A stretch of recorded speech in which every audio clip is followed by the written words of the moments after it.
Bonjour, bienvenue au cours de microéconomie chapitre 3, la concurrence monopolistique. C'est à ce niveau que nous sommes à présent, après plusieurs mois de pause, de rang comme ça.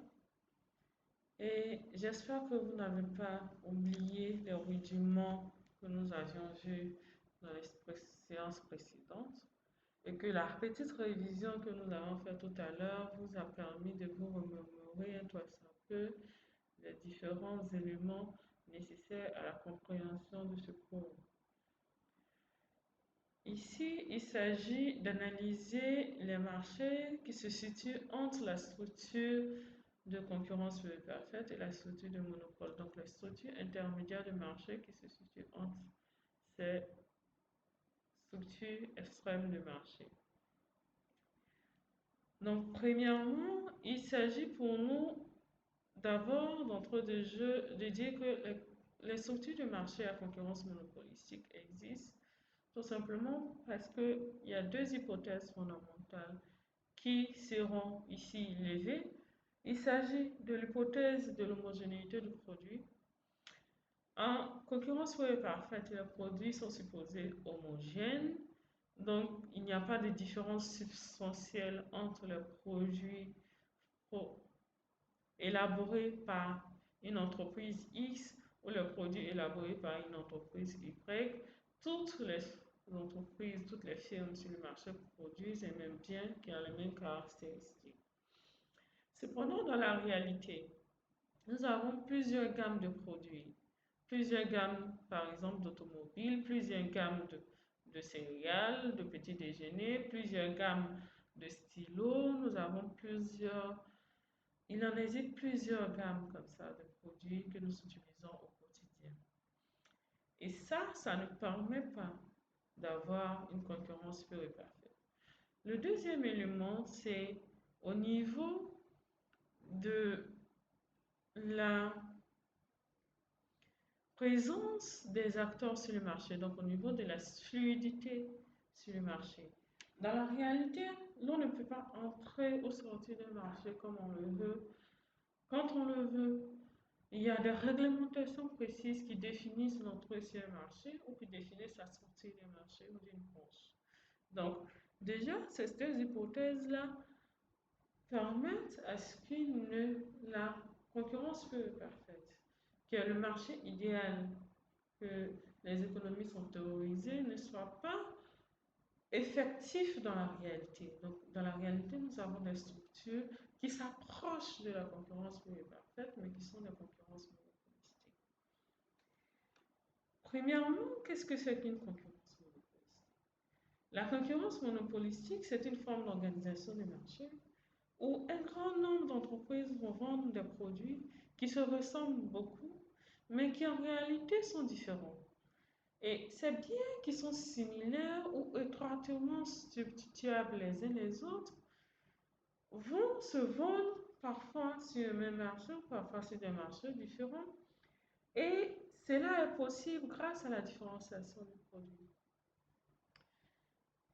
On va aussi à cela ajouter le fait qu'il y ait une libre entrée dans le secteur d'activité ou dans la branche donnée. Les entreprises ont produit des biens à l'endroit des consommateurs qui vont considérer ces biens-là comme des substituts proches. C'est l'exemple de marques de cigarettes, par exemple, où il y a plusieurs déclinements de marques. C'est le cas, excusez-moi, des marques de savon. Sur notre marché local, nous pouvons constater qu'il existe plusieurs. Aujourd'hui, on a toute une palette de types de marques de savon. C'est le cas pour les voitures, c'est le cas pour plein d'autres éléments, pour les cahiers que vous utilisez à l'école, c'est le cas pour vos stylos, c'est le cas pour vos cartables, etc. Il y a plusieurs marques différentes de produits. En concurrence monopolistique, une des caractéristiques importantes, c'est qu'il y a un nombre important de demandeurs sur le marché et que le nombre d'offreurs est quand même limitée. Donc, c'est vrai que nous sommes en présence d'une certaine concurrence, mais qui est plus ou moins dosée en fonction du nombre de frères qui seront présents sur le marché. Et ces offres-là arrivent à manipuler le marché par la différenciation des produits. Et par le pouvoir de marché dont ils vont disposer sur le marché. En effet, lorsqu'une entreprise arrive à différencier son produit, elle jouit d'un droit exclusif devant son produit dans les conditions qu'elle fixe. Donc, elle jouit de la possibilité de pouvoir déterminer les quantités et de déterminer le prix auquel elle vendra son produit. Mais c'est là dans certaines conditions, pas comme dans le cas du monopole où l'entreprise jouit de la liberté absolue. À présent, nous allons aborder le grand 2 de notre chapitre, c'est la détermination de l'équilibre en concurrence monopolistique. Donc, étant donné que la différenciation du produit justifie la présence de pouvoir de marché ou la possession de pouvoir de marché par la firme, cela va permettre d'élargir la part de marché de chacun. Et pour élargir sa part de marché, chaque entreprise dispose d'une modalité qui est de faire de la publicité. En temps normal, si nous étions en concurrence pure et parfaite, il n'est pas possible de faire de la publicité. Mais dans le cas de la concurrence monopolistique, il existe de la publicité. C'est le cas dans notre vie courante. On a assez de marchés à structure concurrentielle ou monopolistique. Donc, on constate dans la réalité que les acteurs sur ces marchés-là font assez de pub. Toutefois, pour que la publicité ait des effets positifs sur le profit de la firme, il faudrait que les effets positifs qu'ils entraînent soient supérieurs aux coûts qu'ils entraînent. Donc, aux coûts qui seront supportés par l'entreprise pour faire de la pub. Dans ce cas-là, si nous prenons un exemple, nous allons exprimer la quantité vendue sur le marché par la firme comme une fonction de dépenses publicitaires, donc ce sera suffit. Et Q va représenter notre fonction de production, notre quantité produite. Et le coût total, comme on le sait déjà, c'est noté CDT. Et le coût supporté effectivement pour produire le bien. Et ce coût-là, il comprend le coût de la publicité. Donc maintenant, ce n'est plus un coût strict limité aux dépenses fixes ou aux charges fixes. Il y a maintenant une charge publicitaire qui va s'ajouter à ce coût. Donc, notre fonction de coût sera donc CDT qui sera égal au coût total fonction des quantités plus le coût publicitaire. Le problème de maximisation sera donc de maximiser l'excès total par rapport au coût total et cela va nous donner que nous avons une production totale, y compris le coût de production publicitaire, soustraite du coût total moins le coût publicitaire. Et en prenant la condition de premier ordre, on va établir que notre prix soustrait du coût marginal, c'est la dérivée, notre coût plutôt soustrait du coût marginal, produit de la dérivée par rapport au coût publicitaire va être égal à 1. Et ce terme-là de l'égalité est la marge de contribution de la publicité à la différence entre le prix et le coût marginal. Et cette marge-là est appelée markup. C'est une marge ajoutée, qui est appelée aussi marge incrémentale. Le profit sera maximisé si et seulement si un investissement supplémentaire en publicité d'une unité monétaire, donc d'une unité de capital, va engendrer une marge de contribution d'une unité de capital plus sera positif. Une augmentation donc de la dépense publicitaire sera envisagée si la marge de contribution est supérieure à 1. Donc, inversement, on n'envisagera pas la publicité si la marge n'est pas supérieure à 1. Donc, il sera également établi que le prix moins le coût marginal produit de l'élasticité de la quantité de publicité doit être équivalent au coût publicitaire rapporté à la quantité produit du prix moins le coût marginal.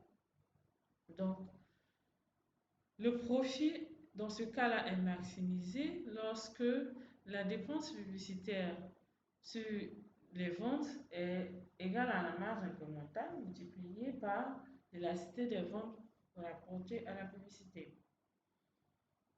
Ça, c'était pour la détermination de l'équilibre en situation d'usage de publicité. À court terme, notre équilibre de concurrence monopolistique va s'établir de telle sorte que nous aurons à confronter l'offre à la demande sur le marché. N'oublions pas que la demande est une fonction de croissance et que l'offre est une fonction positive du prix. Donc, la recette marginale va se situer en dessous du niveau de la demande et du prix correspondant au coût moyen minimum. Donc ici, à court terme, notre prix sera supérieur ou égal au coût variable moyen de court terme. Si vous vous rappelez très bien votre cours de l'année dernière, première année, au niveau de la constitution des coûts variables, des coûts fixes, faites un petit rappel. À ce niveau-là, vous allez vous retrouver. Et en ce moment-là, la recette marginale doit être égale au coût marginal de la concurrence monopolistique. Cependant, à long terme, l'équilibre de longue période en concurrence monopolistique est déterminé différemment qu'en court terme. Donc, on va observer que lorsque la firme va augmenter son prix, elle ne va pas perdre la totalité de la demande, car la variété de produits va faire en sorte qu'il y a certains clients, il y a certains consommateurs qui seront fidèles. Donc, chaque firme va faire face à une fonction de demande décroissante. Donc, chaque firme va se comporter un peu comme un monopoleur face à sa courbe de demande. Donc, si on suppose que les firmes sur le marché de concurrence monopolistique ont la possibilité de modifier le prix, la légalisation entre la recette marginale et le coût marginal va donc déterminer le prix et la quantité d'équilibre dans ce cas. Donc, ce raisonnement-là est justifié par le fait que si la firme baisse son prix, cette baisse n'aura qu'une répercussion très faible sur la demande de ses concurrents. Donc, il y a des concurrents en fait. Mais si une firme particulière décide de baisser son prix, cela n'a aucune incidence sur ses concurrents. Si une firme fait des pertes, donc si elle perd, elle va quitter le marché. Et donc, s'il y a des profits positifs, il y a des nouvelles firmes qui vont entrer. Et chaque entrée aura un certain impact sur la demande et le profit réalisé par chaque firme qui sont déjà sur le marché. Donc, dans le long terme, les firmes doivent faire des profits nuls. Sinon, de nouvelles entreprises seront attirées et vont envahir le marché. Donc, si elles ne font pas de profits nuls, elles doivent faire des profits quasiment nuls. Donc, il y aura une relation géométrique entre la demande individuelle de chaque firme et sa courbe de coût moyen. L'équilibre va donc s'établir à long terme tel que la demande de toutes les entreprises va se déplacer vers le bas au fur et à mesure que les parts des marchés vont se réduire jusqu'à ce que le profit économique soit éliminé.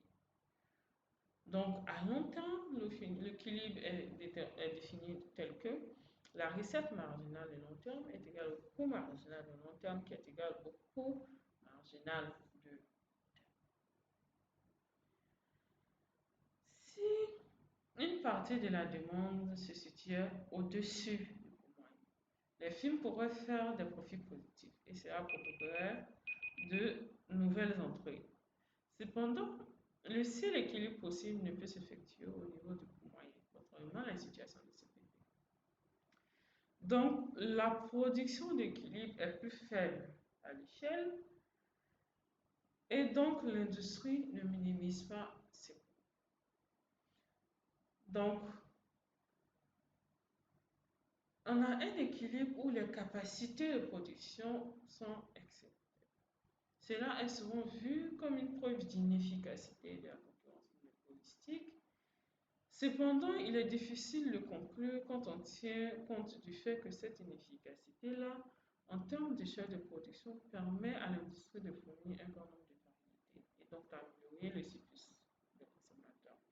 Donc, c'est vrai qu'il y a des pertes au niveau du bien-être en termes de prix ou de quantité offerte, mais en termes de gamme de production, il y a un avantage assez certain de l'existence de la concurrence monopolistique. Nous avons fini la première partie de notre cours. À très bientôt pour la fin du cours. Merci.